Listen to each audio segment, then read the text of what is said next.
Electrical conduction के numericals पिछले lectures में भेजे थे हमने, न्यूमेरिकल्स बताए भी थे। और ये हम बार बार कहा करते हैं कि न्यूमेरिकल्स हम एक बेस दे देते हैं, 1 2 4 6 न्यूमेरिकल बता करके, और न्यूमेरिकल्स को ज़्यादा से ज़्यादा करना ये आपकी अपनी जिम्मेदारी होती है। और यही आपके लिए उचित और फ़ायदेमंद भी होता है कि न्यूमेरिकल्स ज़्यादा से ज़्यादा खुद प्रैक्टिस करें, क्योंकि जो खुद के प्रैक्टिस किए हुए न्यूमेरिकल होते हैं वो कभी भूलते नहीं हैं। जो थोड़ा से अलग टेम्पर्ड के, अलग तरीके के सवाल होते हैं उनको हम बताने का प्रयास करते हैं।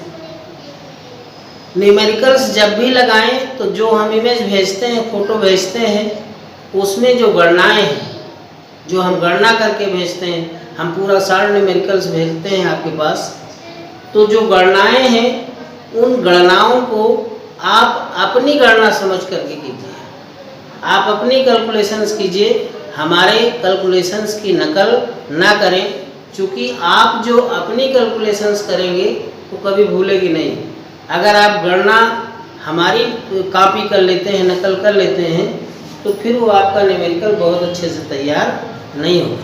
ठीक है, इसे हिदायत के साथ आगे न्यूमेरिकल्स बढ़ते हैं और कुछ, और ये लास्ट लेक्चर होगा न्यूमेरिकल्स के लिए।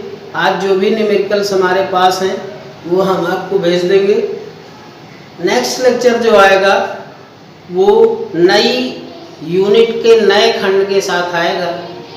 तो आज न्यूमेरिकल्स कुछ देखिए, कुछ हम बता रहे हैं और इमेज भेजे दे रहे हैं।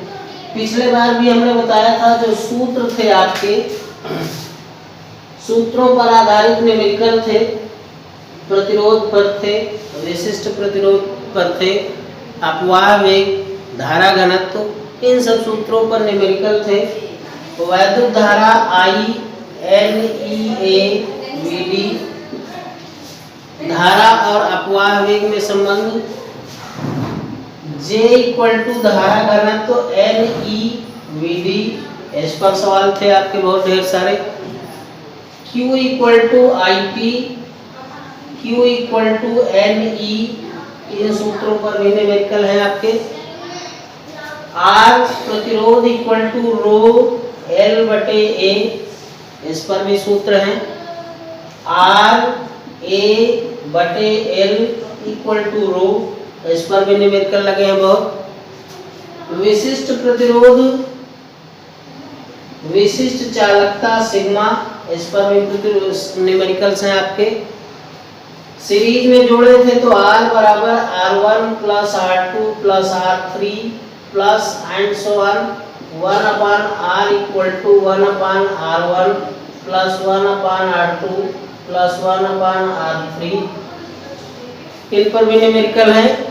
और वैद्युत ऊर्जा से संबंधित 6 सूत्र हमने बताए थे, तो वैद्युत शक्ति के लिए भी सूत्र बताए थे, वो भी है इसी पे। एक कुछ सवाल जो थोड़ा से अलग से हैं, अलग तरीके के हैं, सूत्र सब यही अप्लाई हैं, वो बता रहे हैं। तो एक बढ़िया सा न्यूमेरिकल सुनिए। 5 ओम प्रतिरोध के एक मोटे तार को पतले तार में खींचा जाता है। बढ़िया सा न्यूमेरिकल है और यूपी बोर्ड की पहली पसंद भी है, तो ये भी ध्यान रखिएगा। बोर्ड परीक्षा के लिए भी बहुत अच्छा है, निजी तौर पे लगाएंगे तो भी अच्छा लगेगा आपको। 5 ओम के एक मोटे 5 ओम प्रतिरोध के एक मोटे तार को पतले तार में खींचा जाता है, जिससे उसकी लंबाई बढ़कर 3 गुनी हो जाती है। जिससे उसकी लंबाई बढ़कर 3 गुनी हो जाती है। नए प्रतिरोध की गणना कीजिए। नए प्रतिरोध की गणना करना है। जब मोटा तार पतले तार में आ जाएगा तो उसका क्या प्रतिरोध होगा, इसकी कैलकुलेशंस करनी है। और ये फॉर एग्जाम्पल्स हम सवाल बता रहे हैं। इस तरीके के बहुत से सवाल होते हैं, कहीं कहीं दिया होगा N ओम के प्रतिरोध को मोटे तार को खींचा जाता है, उसको आधा कर दिया जाता है, 2 गुना कर दिया जाता है, 1.5 गुना कर दिया जाता है, तो उसी का रूप बदलते चले जाते हैं। तो ये सब में एक मास्टर क्वेश्चंस लेके आए हैं, हम बता रहे हैं आपको। 5 ओम प्रतिरोध के एक मोटे तार को पतले तार में खींचा जाता है, जिससे उसकी लंबाई बढ़कर 3 गुनी हो जाती है। नए प्रतिरोध की आपको गणना करनी। लॉजिक सुनिएगा जरा सा। जब मोटे तार को पतले तार में खींचेंगे तो उसकी लंबाई चौड़ाई में तो अंतर आ जाएगा, ठीक है, लेकिन आयतन चूंकि वही तार है तो जो आयतन खींचने के पहले होगा तार का, वही खींचने के बाद भी होगा। तो ये ध्यान रखना है, बस इसी लॉजिक को लेकर के सवाल लगाना है। तार खींचने के पहले आयतन यदि क्षेत्रफल a हो और लंबाई l हो तो क्षेत्रफल गुणे लंबाई।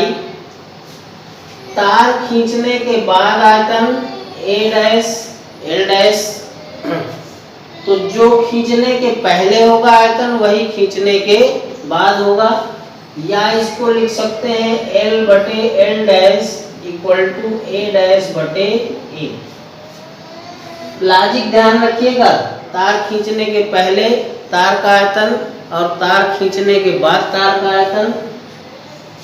अकॉर्डिंग टू क्वेश्चन, प्रश्नानुसार लंबाई जो आती है खींचने के बाद प्रारंभिक की कितनी आती है?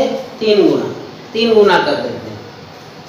L डैश बटे L equal to 3, L dash बटे L इक्वल टू 3। यहाँ से हम ये लिख सकते हैं L डैश बटे L इक्वल टू A बटे A डैश, ऐसा भी लिख सकते हैं। L डैश बटे L ये आया हुआ है 3, इसलिए यहाँ पर समझिए L डैश बटे L बराबर A बटे A डैश इक्वल टू हो जाएगा 3। यदि तार खींचने के पहले प्रतिरोध R हो तो R equal to rho L बटे A। तार खींचने के बाद प्रतिरोध R dash rho L dash बटे A डैश। ये रो नहीं बदलेगा क्योंकि जिस पदार्थ का तार यहाँ है, तार को आपने बदला नहीं, और विशिष्ट प्रतिरोध होता है पदार्थ का, तो जो प्रतिरोध यहाँ होगा यही प्रतिरोध यहाँ होगा। R डैश बटे R dash equal to R equal to rho L dash बटे A डैश रो L बटे A। रो से रो निकल गया, L डैश बटे L गुणे A बटे L,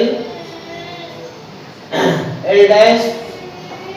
डैश बटे A डैश गुणे A बटे L, L डैश बटे L A बटे A डैश, और L डैश बटे L और A बटे A डैश इसकी वैल्यू है 3, तो ये भी 3 हो गया और ये भी 3 हो गया।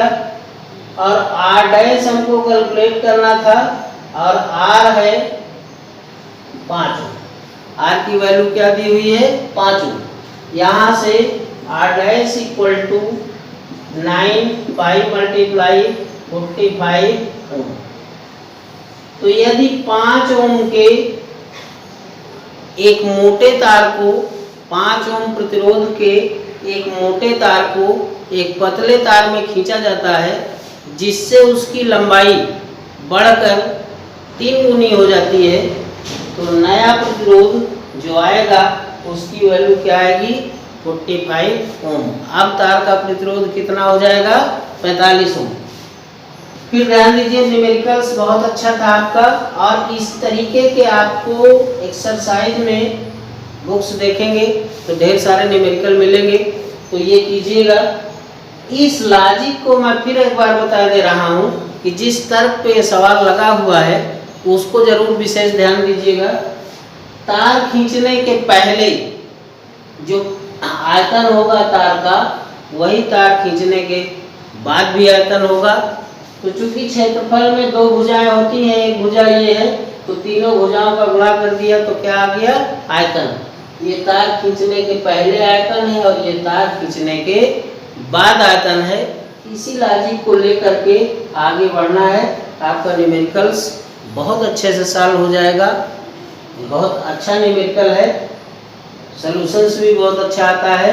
और इस तरीके के और ढेर सारे सवाल आएंगे तो उनको आप लगाइएगा। जैसे क्वेश्चन आपका बहुत अच्छा होता है, एन ओम तार के प्रतिरोध को मोटे तार को पतले तार में खींचा जाता है, जिससे उसका प्रतिरोध लंबाई 3 गुनी हो जाती है। नए प्रतिरोध की गणना कीजिए। तो ऐसे क्वेश्चंस आएंगे। तो इस तरीके का थोड़ा से अलग से क्वेश्चंस था। अब बाकी जो जितने ज़्यादातर क्वेश्चंस हैं वो सूत्रों पर, जितने सूत्र हमने डेवलप किए हैं लेसन्स के अंदर, उन्हीं पर आधारित हैं। तो आज के इस वीडियो के साथ हम ज़्यादा से ज़्यादा जो भी हमारे पास न्यूमेरिकल्स हैं हम आपको इमेज भेजे दे रहे हैं। और ये लगा लीजिएगा अपने होमवर्क में, जितने अधिक से अधिक आप न्यूमेरिकल लगा सकें, प्रैक्टिस कर सकें, उनकी प्रैक्टिस कीजिएगा। नेक्स्ट लेक्चर में अगली यूनिट का नया खंड, अच्छा सा खंड लेकर के हम आएंगे। तब तक पढ़ते रहिए, स्वस्थ रहिए।